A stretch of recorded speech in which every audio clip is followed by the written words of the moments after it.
사망률 1위, 21세기 가장 치명적인 질환 폐암. 폐암은 감기나 만성기관지염의 증상과 비슷해 초기 진단이 어려운데요. 증상이 의심되어 병원을 찾았을 때는 암이 상당히 진행이 된 경우라고 합니다. 폐암의 가장 큰 원인은 바로 흡연인데요. 이렇게 흡연자들은 물론 최근 들어 비흡연자인 여성 폐암 환자들이 증가하고 있습니다. 담배도 안 피는데 여자가 무슨 폐암인가? 담배만 폐야 폐암인 줄 알았잖아요, 우리는. 담배 피는 사람들 옆에 가면 좀 호흡기도 좀 안 좋아지는 것 같고 진짜 흡연보다 간접 흡연이 더 안 좋다고 들었는데 가장 치명적인 질환 폐암으로부터 벗어날 수 있는 방법은 무엇일까? 오늘의 TV 닥터, 폐암 치료의 세계적 권위자 이진수 박사. 신춘기획 네 번째 시간, 폐암에 대해 자세히 알아보겠습니다. 제일 안타까운 것은 폐암 걸리고 난 다음에 암 정복해야 된다, 암 극복해야 된다 고민하시는 분을 보면 미리 좀 신경을 쓰셔서 금연을 했더라면 하는 아쉬움이 많습니다. 뭐 우리 국가적인 차원에서도 금연 캠페인을 많이 했었고 담배값 인상이 2005년도에 이제 오른 다음에 흡연율도 많이 떨어지긴 했지만 그 뒤에 많은 노력을 했음에도 불구하고 금년 들어서야 다시 담배값이 올랐습니다. 뭐 청소년들 담배 안 피는 데 기대한 그 영향력을 행사하고 또 담배 피시는 분들도 이 기회에 끊고 또 보험에서도 금연 치료제 보험이 되니까 도움이 됐으면 좋겠습니다. 예, 뭐 시작하자마자 아예 그냥 담배 말씀부터 해주시는데요. 그럼 흡연자가 비흡연자에 비해서 폐암 발병률이 뭐 많이 들어왔지만 한 어느 정도 높다고 지금 나와 있나요? 한갑 피시면은 10배, 두갑 피시면은 20배가 높아지는 걸로 되어 있습니다. 폐암 발병 발병률이 확률이. 높아지고 그러고 나서 일단 발병된 다음에 병원에 찾아오시면 그 다음에는 스스로 담배를 끊으시는 분이 거의 대부분이에요. 근데 제가 안타깝게 느끼는 건 담배 끊기가 그렇게 쉬운데 왜 건강할 때 담배를 못 끊었는지 그게 좀 아쉽습니다. 그러네요. 예. 그러니까 담배가 몸에 안 좋다, 머리끝부터 발끝까지 다 안 좋은 영향을 미친다는 건 익히 알고 있는데 특별히 이렇게 폐에 유독 안 좋은 이유가 뭘까요? 담배 그 자체가 유독물질이 있긴 하지만 문제는 그것을 태워서 흡연한다는 겁니다. 우리가 숨을 들이마셔서 폐로 들어가게 되는데 이 담배 연기 속에 그 화학물질이 4,000종 이상이나 되고 발암물질도 60종 이상이나 되거든요. 여러분이 잘 아시는 이제 벤조파이렌이라든지 아니면 그쪽에 포말데하이드나 나이트로사민, 그다음 비소, 또 폴로늄이라는 방사선 원소까지도 들어있기 때문에 또 많이 들었던 니코틴. 니코틴은 이제 발암물질은 아니라고 생각하고 니코틴 몸에 들어가면 니코틴 아민이라고 변합니다. 그러면 발암물질을 들 수가 있죠. 니코틴 때문에 흡연을 계속 하는데 그 덕분에 따라 들어가는 다른 물질들이 암을 일으키는 원인이 되게 돼 있습니다. 이런 발암물질들이 우리 몸속에 들어가면 우리 몸 안에 있는 DNA, 유전자의 변이를 일으킵니다. 이 변이가 축적되게 되면 우리 몸속에서 그것을 정상적으로 회복하는 능력도 있지만 이것이 회복되지 않고 축적되게 되면 이것이 정상세포가 암세포로 변환하게 됩니다. 이 암세포가 점점 커서 덩어리가 생기고 다른 장기도 전이게 되면 이제 소위 여기서 암 진단받고 치료를 해야 되는데 대부분이 흡연을 시작해가지고 20년 내지 30년이 지난 다음에 그 암이 발생하기 시작합니다.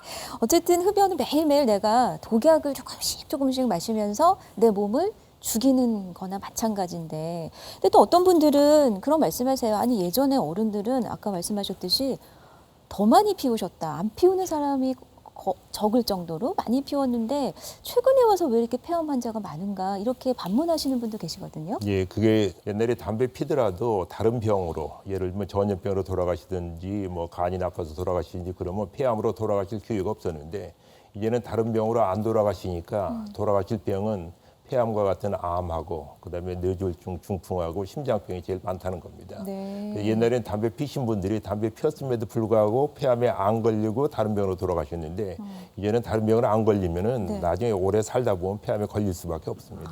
그러네요.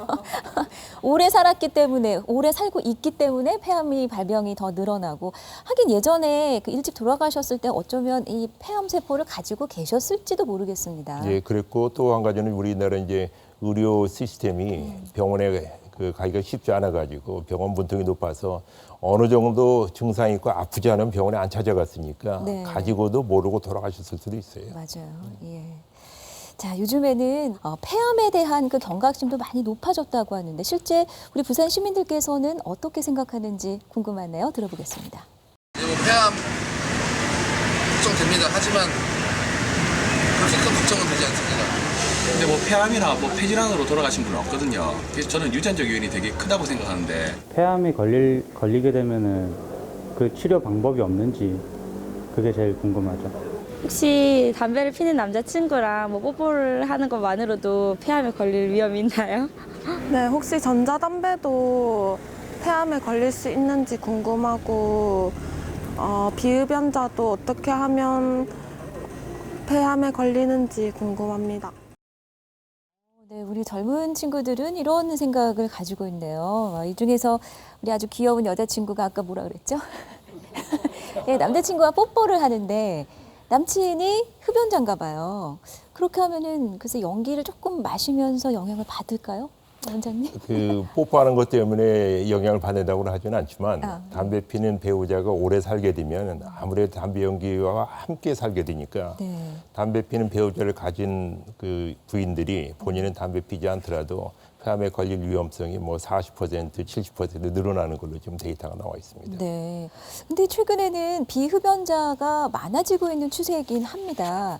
자, 그런데 반대로 또 여성 흡연자는 과거에 비해서 조금 늘었잖아요. 그래서 여성 폐암 환자도 증가하고 있는 것 같은데.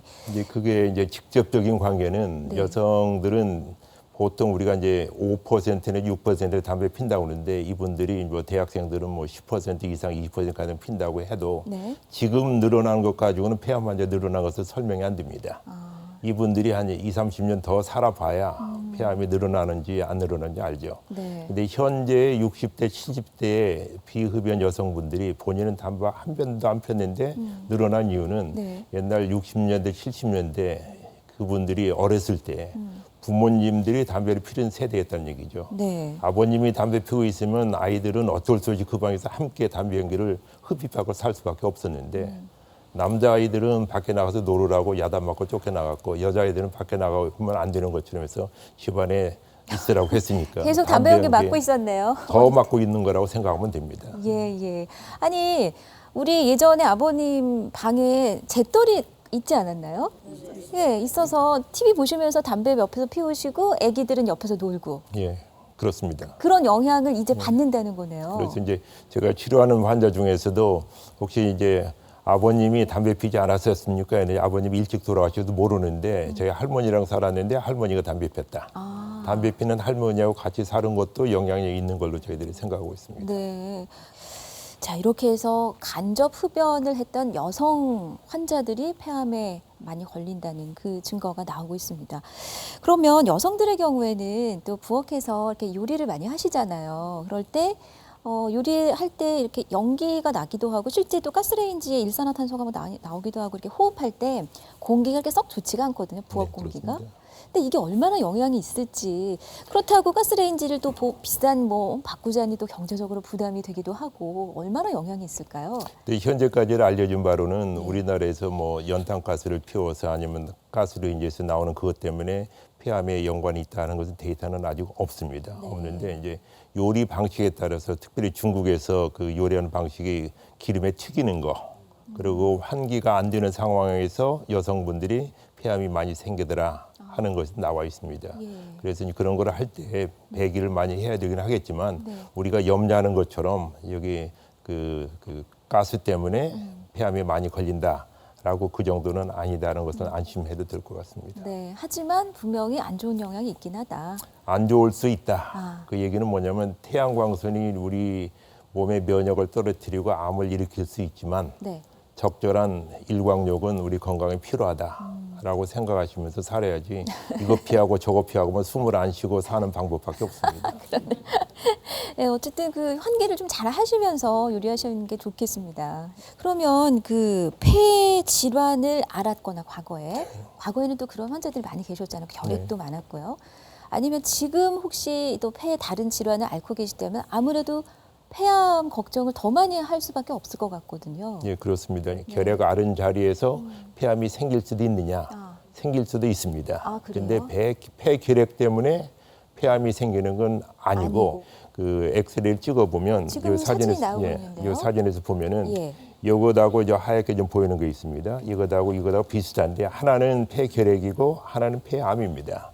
그래서 어떤 분들은 옛날에 폐결핵 때문에 앓은 흔적이 있다 그러면 거기 새로운 것이 생겼는지 안 생겼는지 예. 과거에 찍었던 엑스레이나 CT에 검사해가지고 새로운 것이 생겼으면 검사를 해야 되고 만약 그러지 않고 옛날에 있었고 뭐 5년, 10년 동안 변함이 없다 그러면 옛날에 앓았던 자리다라고 생각하시면 됩니다. 네. 근데 여기서 보면 여기 가운데 크게 있는 거 허연 것이 이제 심장입니다. 아, 예. 심장이고 늑막이고 네. 여기 갈비가 쭉 있고 그다음에 뒤에 등뼈가 있는데 심장 뒤에 암이 생기면 심장이 가려서 안 보입니다. 네. 그리고 여기 횡격막인데 그 뒤에 생기면은 그것도 안 보이고 이제 갈비와 갈비 사이에 겹쳐 있으면 안 보이고 예를 들면 이 조그만 것이 이 갈비 사이에 있다든지 아니면 이 뒤에 숨어 있으면 안 보이니까 그래서 엑스레이만으로 안 되고 CT 촬영을 하는 것이 폐암 진단에 도움이 됩니다. 아, 그렇군요. 예. 근데 참 여러 가지 암 중에서 이 폐암이 무섭다고 하는 것이 지금 조기 진단이 어렵고 그리고 가장 무서운 그 사망률이 높다는 거거든요, 박사님. 왜 폐암은 이렇게 암 중에서도 요즘 암은 극복률이 상당히 높아지고 있다는데 폐암만큼은 그렇게 생존율이 휙 올라가지가 않는 걸까요? 뭐 가장 중요한 건 그런 것 같아요. 암을 극복한다 하는 얘기는 이제 급성 질환에서 폐렴이 생겼는데 낫는다, 아니면 급성 맹장염 수술했는데 낫더라, 이 개념으로 극복한다고 그러는데 네. 암은 치료하면서 사는 병이라고 생각하시고 5년 생존율이 그 어떤 정복 성공률의 그 지표로서 쓰입니다. 네. 5년 동안 수술한 후에 재발하지 않는다. 그러면 그 암이 다시 재발할 가능성은 거의 0에 가깝다. 뭐 이렇게 표현하는 거거든요. 네. 근데 5년 동안 생존했다면 암 진단받고 5년을 더 살았기 때문에 암이 걸릴 위험은 더 커지고 있다라는 것을 얘기하시면 됩니다. 근데 폐암인 경우에는 조기에만 발견되면 80~90% 완치가 될 가능성이 높은데 네. 증상이 없기 때문에 조기에 발견하는 비율이 적다. 조기라면 한 암 크기가 어느 정도를 말씀하시는 대개 뭐 3cm 이내, 그리고 다른 장기로 전이가 안 되고 임파절에도 전이가 되지 않아 가지고 예. 수술로서 잘라낼 수 있다. 그러면 이제 조기라고 할 수 있는데요. 네네. 그런 경우는 우리 전체 한국에서의 폐암 환자들의 한 20% 정도는 그 정도에서 발견되고 나머지 70~80%는 이미 수술할 단계를 지난 상태에서 발견되기 때문에 네. 치료해도 치료 성적이 우리가 예상하고 우리가 원하는 것만큼 높진 않다.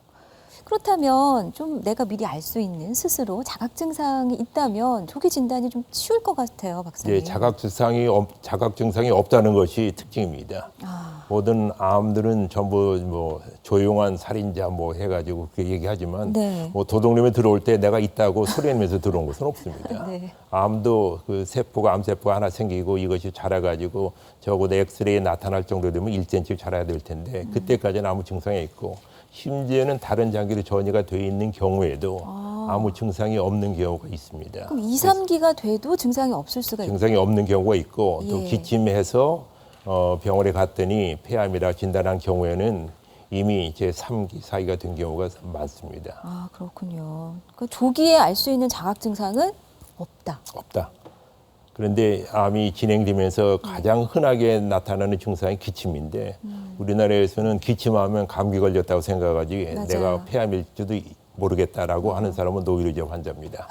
그렇지만 감기가 걸렸는데 2주 이상, 3주 이상 계속 기침하고 그러면은 이건 감기가 안 낫는 게 아니고 다른 병이 아닌가. 뭐 계절적으로 알레르기 반응이 있고 이제 네네. 계절적인 그런 것도 있지만 그러지 않은 경우에는 담배 피시는 분들은 한번 검사를 받아보는 것이 좋습니다. 일단 의심해 볼 가장 흔한 증상은 기침이다. 근데 그 기침이고 네. 또 이제 가래가 나오는데 아침에 일어나서 담배 피시면 가래를 다 뱉어내는데 거기에 피가 섞여 나온다. 그래서 피가 좀 묻어 나오는 그 가래 아니면 만약 피가 안 나온다. 나오면 괜찮아요. 피가 안 나오면은 대부분 괜찮은데 그것이 있으면 한번 생각해 보십사 하는 거다고. 네. 그다음에는 이제 호흡곤란이 오는 수가 있습니다. 뭐 이것은 이제 담배를 많이 피신 분들이 이제 폐쇄성 폐질환 때문에 오는 경우도 있지만 네. 이것이 물이 차거나 그러면 호흡곤란이 오고 평상시에 호흡곤란이에요? 아니면 뭔가 이렇게 좀 숨차게 움직였을 때? 뭐 움직일 때 평상시보다 더 숨차다. 그리고 누워 있는데도 숨차다. 그러면은 이제 그 고민을 한번 해보시고 예. 그다음에 목소리가 뭐 후두염도 아닌데 계속 쉰 목소리가 나고 음식을 삼키고 물을 삼키려니까 사례가 자꾸 들린다 하는 것도 폐암 증상이고요. 네. 그다음 가슴 부위나 어깨가 아프다. 어떤 분들은 어깨가 아프니까 뭐 오십견이다 해가지고 예, 정형외과 뭐 침 맞으러 가시고. 다니고 그러는데 그런 경우보다도 담배를 펴서 생긴 폐암이 신경을 눌리고 그렇게 되면 아플 수도 있으니까 한번 검토해 보시고 또 네.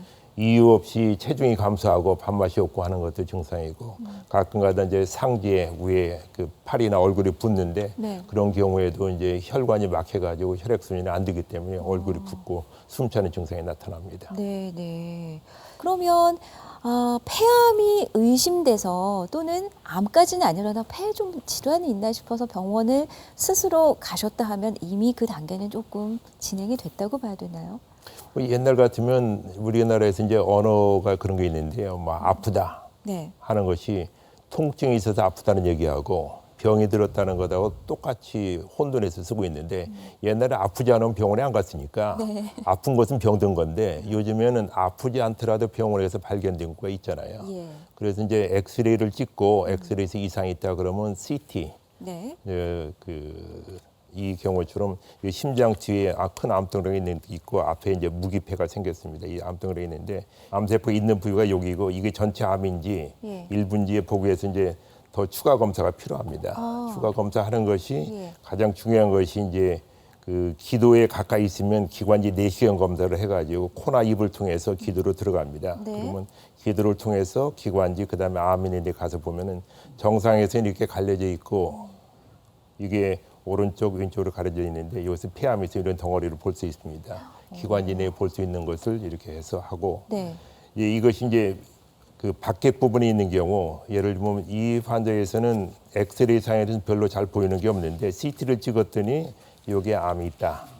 암처럼 보이는데 이게 기도로 들어가서는 여기까지 미칠 수가 없기 때문에 이 경우에는 소위해서 경피죠. 피부를 통해서 작은 바늘을 보내가지고 암세포를 흡입해가지고 암 진단을 하게 됩니다. 그럼 외부에서 뭔가 이렇게 외부에서 바늘로 찔러가지고 네. 암 덩어리까지 바늘로 찔러서 이제 그 세포를 뽑아내가지고 네. 현미경으로 검사해서 어떤 종류의 암인지 암 진단을 내리기도 합니다. 네. 그 폐암이 특별히 잘 이렇게 좀 전이되는 부위가 좀 따로 있습니까? 예, 그렇습니다. 다른 암에 비해서? 예. 그리고 다른 암에 비해서 제일 많이 전이되는 데가 다른 쪽 폐. 예, 그리고 이제 그 머리, 뼈, 간, 머리 부신, 두뇌요? 예, 뇌에 전이가 됩니다. 예. 그래서 그런 걸 검사하기 위해서는 뼈에 전이 됐는지 보기 위해서는 뼈 스캔을 하고 네. 그다음에는 뇌 MRI까지 뇌에 있는지 없는지 하는데 이 환자에는 뇌에 전이가 안 돼 있고요. 아까 보여준 그 환자의 PET-CT라는 걸 하는 건데 네. 양전자 단층 촬영이라고 하게 됩니다. 예. 그래서 이 전체 덩어리가 어디가 암이고 어디가 무기폐인지 몰랐다고 그랬는데 여기서 보면 이렇게 노랗게 보이는 이 부분이 암 덩어리고 이 밑에는 이제 그 폐에 바람이 빠지고 안 들어가니까 막혀가지고 보이는 것입니다. 네. 보통 때는 CT만 가지고는 잘 구별이 안 되는데 여기서 이렇게 보여줄 수 있고 예. 다행히 다른 데로 전이가 안 돼 있는 그런 상태가 되겠습니다. 요즘에 또 많은 분들이 펫CT도 찍으시던데요. 예. 펫CT 혹시 하신 분 계십니까? 여기서는 아직 펫CT가 그 폐암을 포함해서 우리 몸의 전체 암을 다 스캔해서 알아낼 수가 있는 건가요? 뭐 일부에서는 그렇다라고 얘기를 하고 있는데 그것은 펫스캔을 너무 과대평가하는 거고 일전에 의사 선생님들이 병기를 그 측정하기 위해서 정하기 위해서 그 선별적으로 사용하는 것이 제일 중요합니다. 펫스캔을 하면 모든 암은 다 찾아낸다 그렇지는 않습니다. 예. 그 펫스캔에 안 나오는 것도 있고 폐암인 경우에서도 암이 자라는 속도가 굉장히 적어서 그러니까 서서히 자라가지고 포도당 흡수를 적게 하는 데서는 펫스캔에서 안 나옵니다. 그래서 펫스캔에서 음성으로 나왔다고 암이 아니지는 않고 그런 경우에 또 위암 같은 것에서는 위벽을 따라서 그 자라고 있기 때문에 펫스캔에서 잘 보이지 않기 때문에 위 내시경을 하는 것이 치료 그 진단의 원칙이지 펫스캔에서는 안 나타나게 됩니다. 네. 자, 폐암이 또 여러 가지 종류로 나뉠 수가 있죠. 그 그렇습니다. 모양에 따라서 조금 다른 건가요?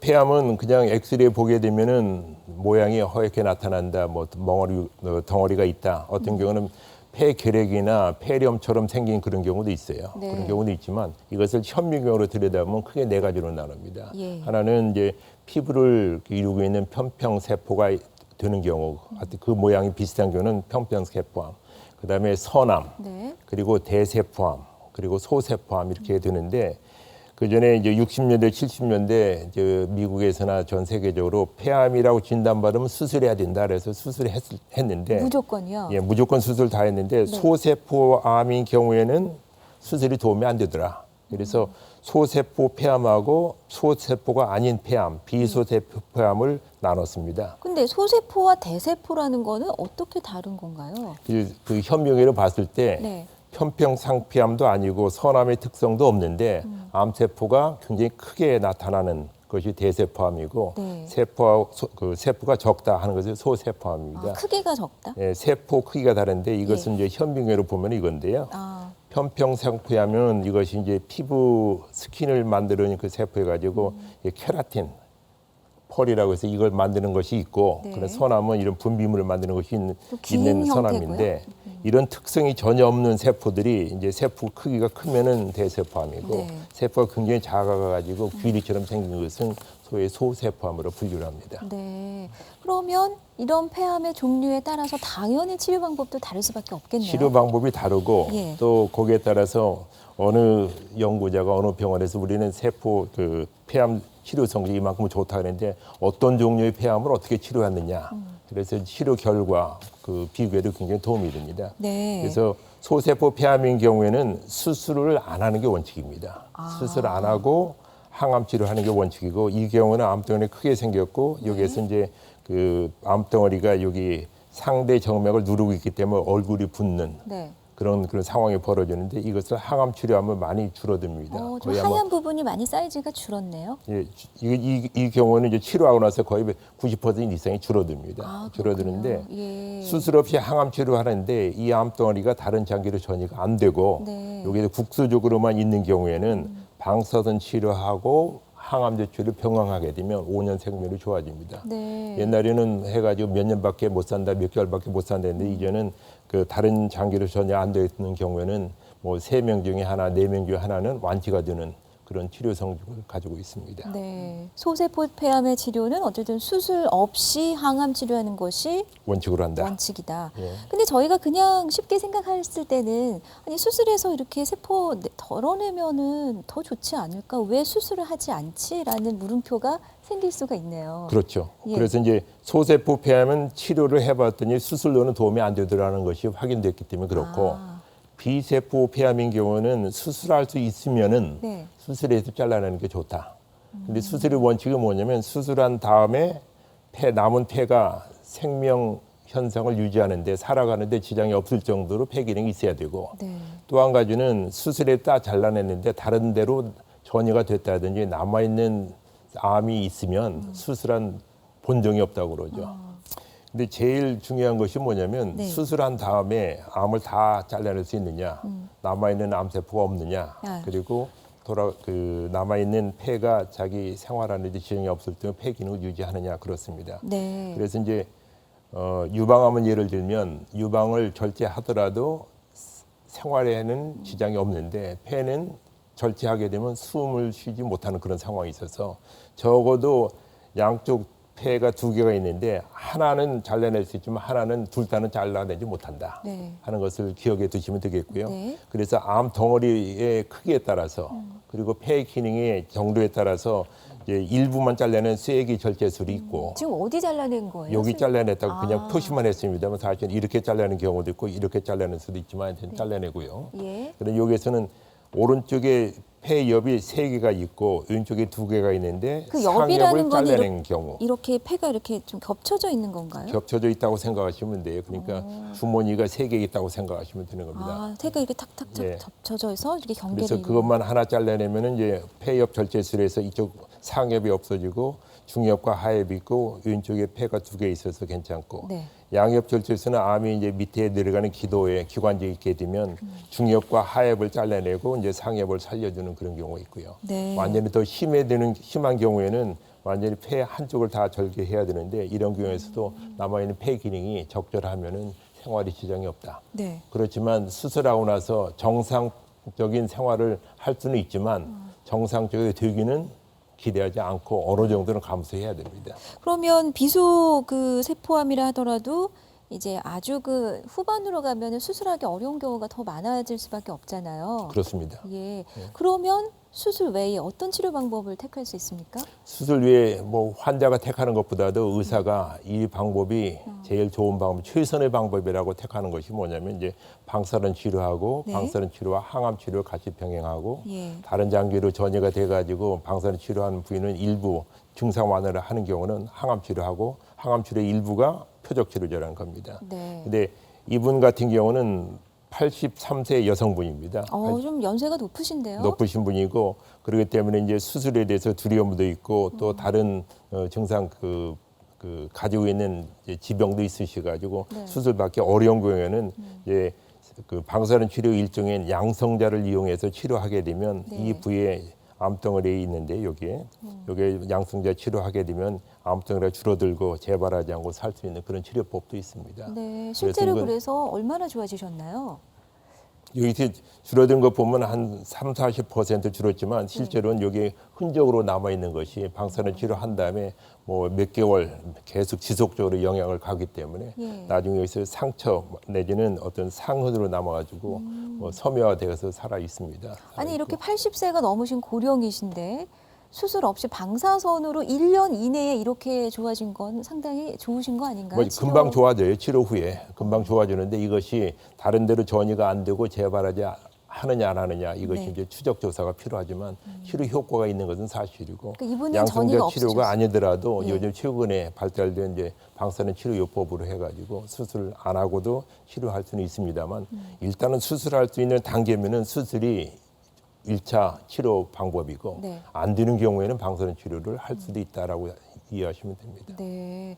그러니까 얼마 전에 이제 그 뉴스에 아. 나갔던 분입니다. 네. 이제 2002년도에 당시에 57세 된 남성분인데 이분도 담배는 피지 않으셨어요. 안 피우셨어요? 예, 여기서 보면 CT에 보면은 이 심장에 있고 암이 이 오른쪽에 중엽, 우중엽에 돼 있고 우하엽 아랫부분에 돼 있고 왼쪽에 돼 있고 이렇게 번져 있는 그런 상황인데 예. 2002년 9월 달부터 표적 치료제를 먹기 시작해가지고 2015년 1월 달에 엑스레이입니다.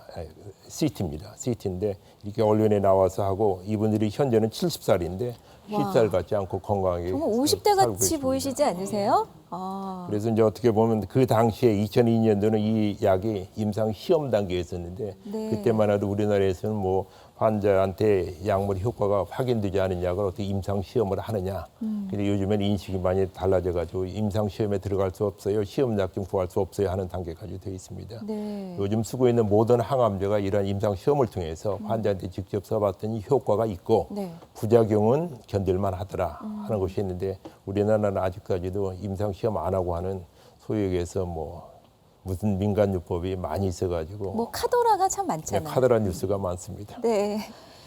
그 앞서서 5년 생존율을 쭉 이제 암별로 비교를 해주셨는데 가장 높은 아까 5년 생존율이 어떤 암이었죠? 갑상선암.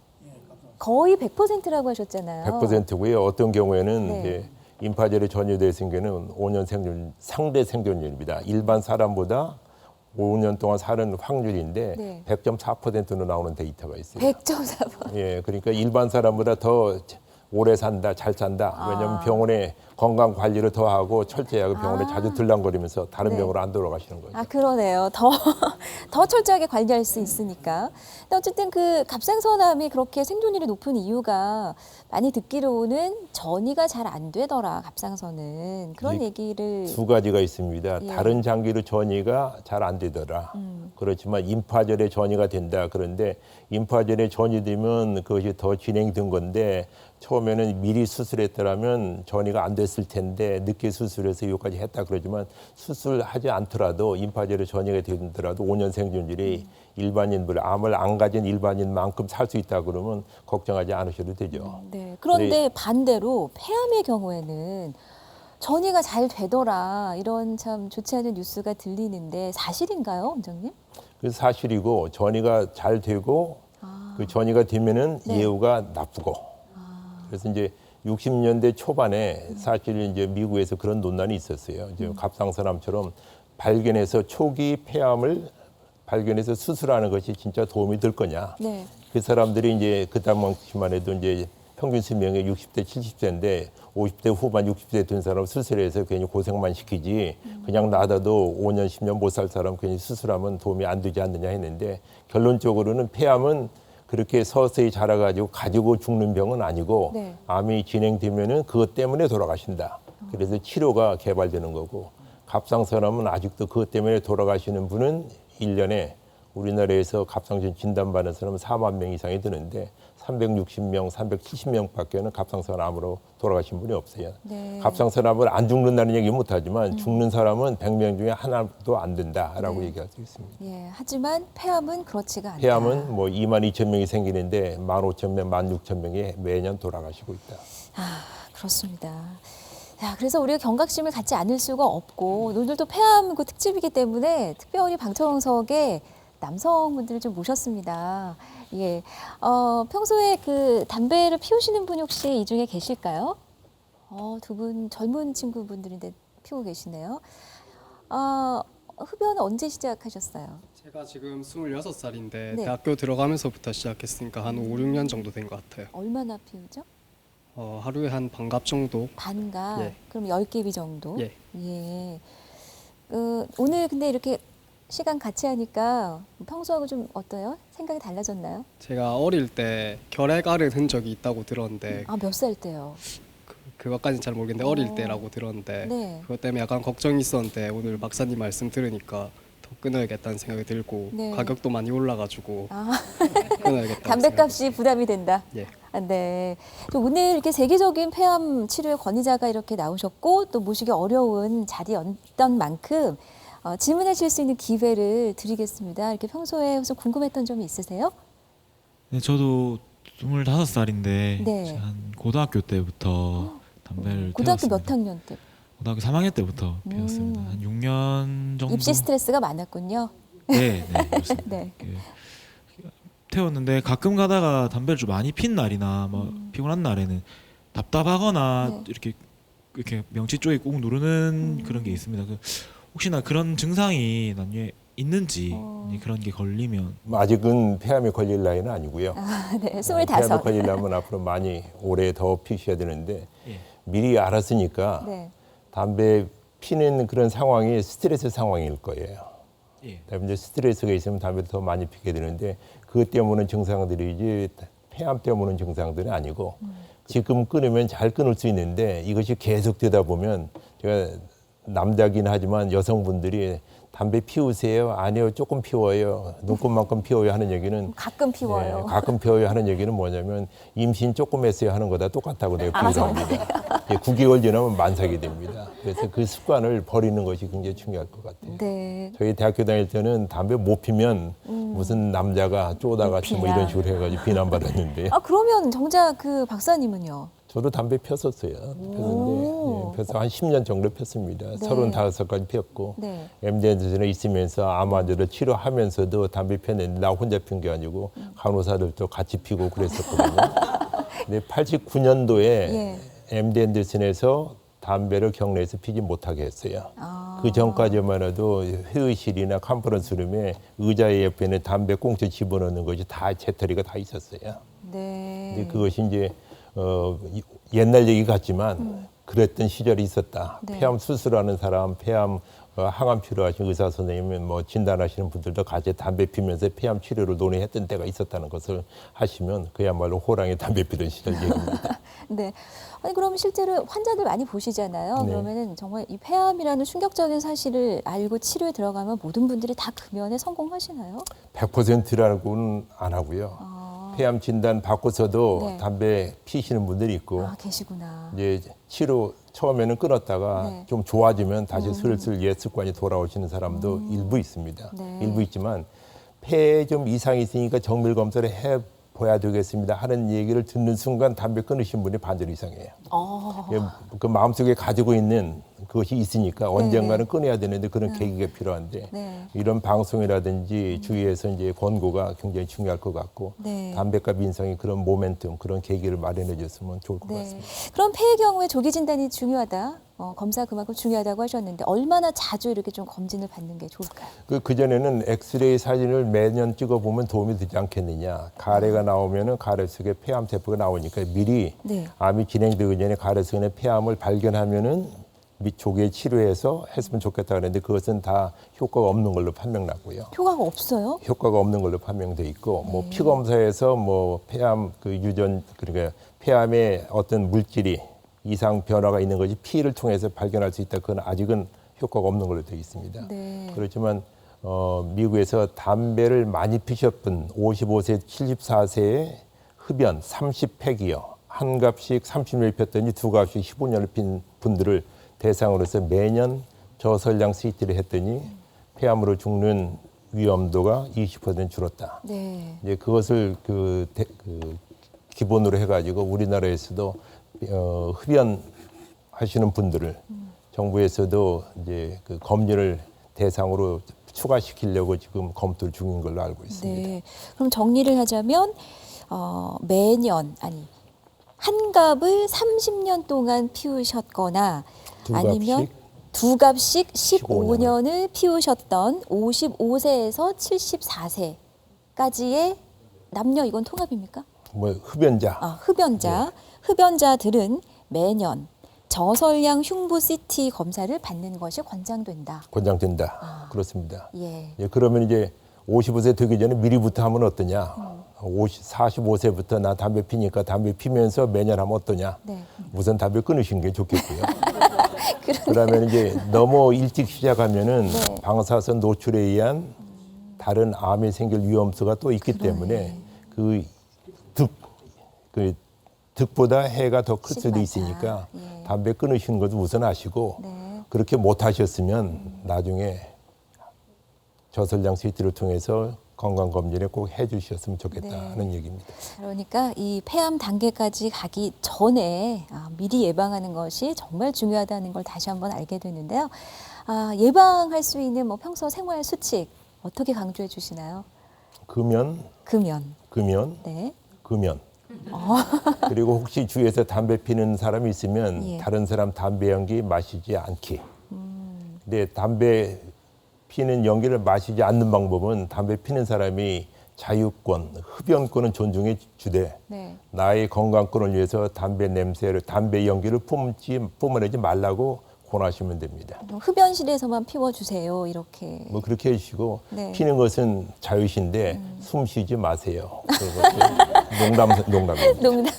어쨌든 1번도 금연, 2번도 금연, 3번도 금연. 자, 그래서 이 폐암을 이미 진단받아서 고생하시는 분들도 지금 계실 테고요. 또 걱정을 미리 하시는 분들도 많이 계실 텐데 마지막으로 당부의 말씀을 부탁드릴게요. 가장 중요한 것은 오늘 바로 지금 이 순간이 가장 귀중한 시간이고 네. 내일 어떻게 될까 봐 걱정하지 마시고 오늘을 더 행복하고 또 보람 있게 쓰시는 것이 더 중요하지 않을까 생각하고 또 한 가지는 지금 치료 방법이 없다 할지라도 10년 전만 하더라도 좋은 치료법이 없었는데 네. 10년이 지난 지금에서는 새로운 치료법을 계속 만들어주고 있습니다. 우리 이미 가지고 있는 것은 귀한 줄 모르고 없는 것을 더 그리워하고 있는데 없는 것은 새로운 치료법이 나올 테니까 그때까지 열심히 노력하면서 희망을 가지고 사시는 게 중요할 것 같습니다. 네, 고맙습니다. 신춘기획 마지막 시간으로 폐암을 함께했습니다. 국립암센터 이진수 박사님께 진심으로 감사드리겠습니다. 고맙습니다. 네, 감사합니다.